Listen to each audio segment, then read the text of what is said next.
Hey y'all, welcome back to the channel. If you're new here, my name is Kaiya and welcome to another episode of Album of the Week. This is our second installment now, and today I'm going to be talking about an album I literally just got finished listening to, and that is Bolt Thrower's debut, In Battle There Is No Law.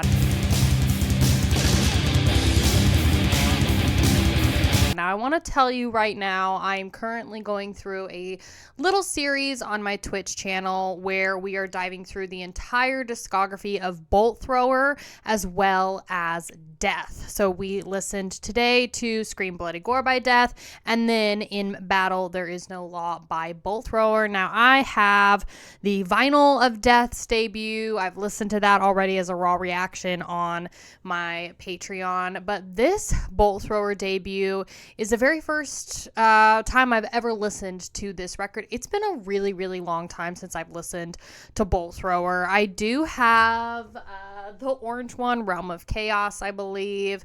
Was it Realm of Chaos? I think I've listened to Realm of Chaos. And then I have War Master is the vinyl that I have back there. I don't know if you can see it. There she is. But that is War Master. So I have listened to that, but it has been a heckin' long time since I've re-listened to Bolt Thrower. If you're not familiar with them, if you've been living under a rock, they're a death metal band from the UK. They're currently split up now, but I really like this band because they have a chick on the bass, girl. Jo Bench is killer. So she's definitely somebody I look up to, and I think that that's really awesome. And my chat was saying something about how Jo Bench is like one of the first women to be in an extreme metal band, which I think is also very admirable. So let's talk about In Battle There Is No Law. I don't own the physical copy of this, but I don't know. I liked this, but I have heard that this is weaker in comparison to their later works. It's still strong, but it just, their later albums are just better overall, and I think they're better mostly in production is the big thing. So this is an 8 or 9 song. It's about a 9 song album that's about 28 to 30 minutes. I say 8 to 9 because they have a bonus song called Blind to Defeat, which is one of my favorite tracks off of this record, but that is a bonus song on the album. So you could just go ahead and say there's 9 songs on here, but it's pretty short and sweet. Like I said, it's about 30 minutes or just a little less. The longest song on here being the title track, which starts off the record, being just over 5 minutes long. But they have some shorty but goodies on here. Denial of Destiny's 2 minutes and 30 seconds. Everything else is kind of about 3.5 minutes or so. But let's just get into the instrumentation on this record. First and foremost, bro, the riffage, okay? The guitar tone sounds amazing, and there are some amazing riffs on here that are just incredibly groovy. This album is very, very groovy, and like I said, my Twitch chat was saying this was a album that is very different than their, later records.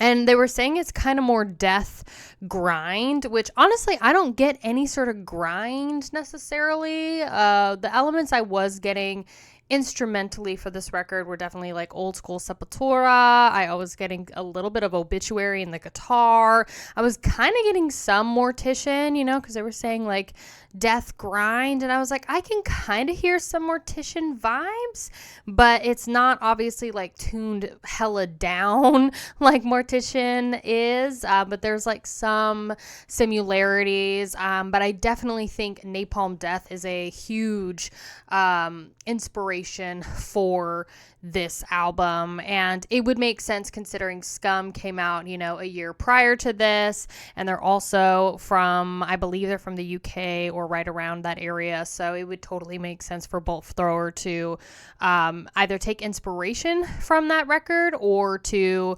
mimic a sound and a style similar to that, because that was just kind of the music trend in the underground scene during that time. So I could totally see both of those things being true.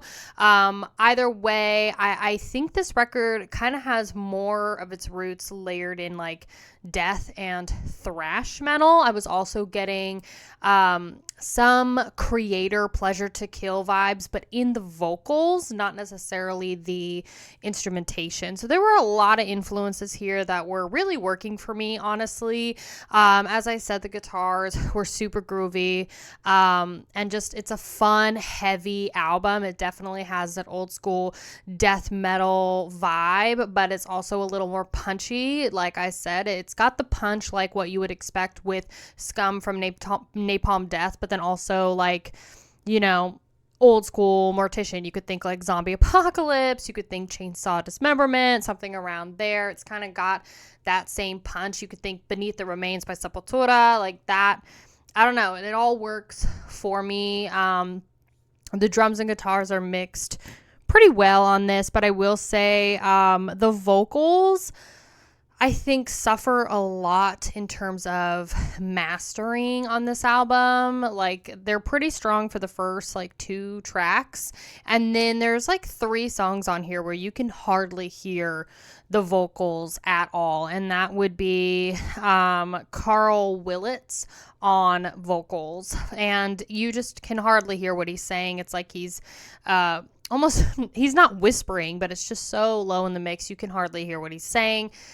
Some people in my chat were saying that it's kind of more of a texture piece, because obviously there are black metal bands that layer their projects like that, you know, where the guitars and the drums are at the same level as the vocals or a little bit higher. So the vocals are more of just a padding, a texture overall. But I don't think that vocal texture padding that was happening was intentional. And I think it was just a result of either picking a shitty studio or somebody that was not very good at mastering at the time. It could also just be the age of the record. And like the transition of how it was, you know, put onto a physical copy, if that makes sense. Because, I mean, it was originally on vinyl in 88, and then it went on to CD and cassette. So depending on how it was ripped from vinyl or CD, there could be level issues. But overall, I think it was a production issue from whoever produced and mastered this record.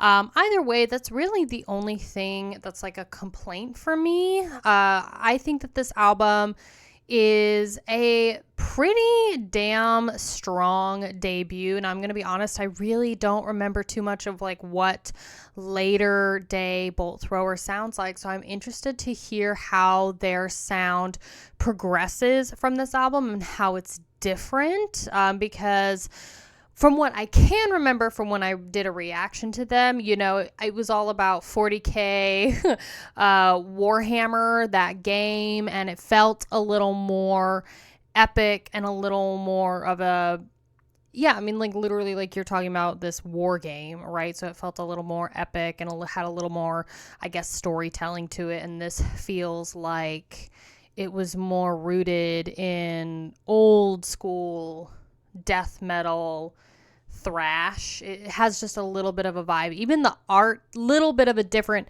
vibe. Even the art style is totally different than what their other records look like. I mean, I can't exactly pinpoint what this cover reminds me of, but it's not what I would assume, like, you know, Realm of Chaos to be, or War Master. Like, the art is so different. So I really, really think that this is a pretty decent raw listen and an interesting album to jump into if you haven't listened to this before. I have not heard a lot of people talk about this album, which is why I put it for the album of the week, because I think it's just, it's one that I feel like kind of goes under the radar. And yeah, I'm happy that I listened to it. I'm excited to see how they grow.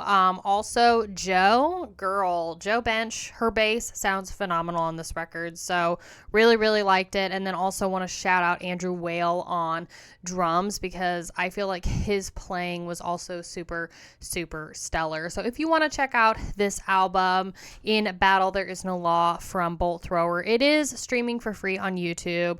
You can pick up digital and physical copies. So you'll have to let me know down below in the comments, what do you think about Bolt Thrower's debut? Do you think it's good? Do you think it's bad?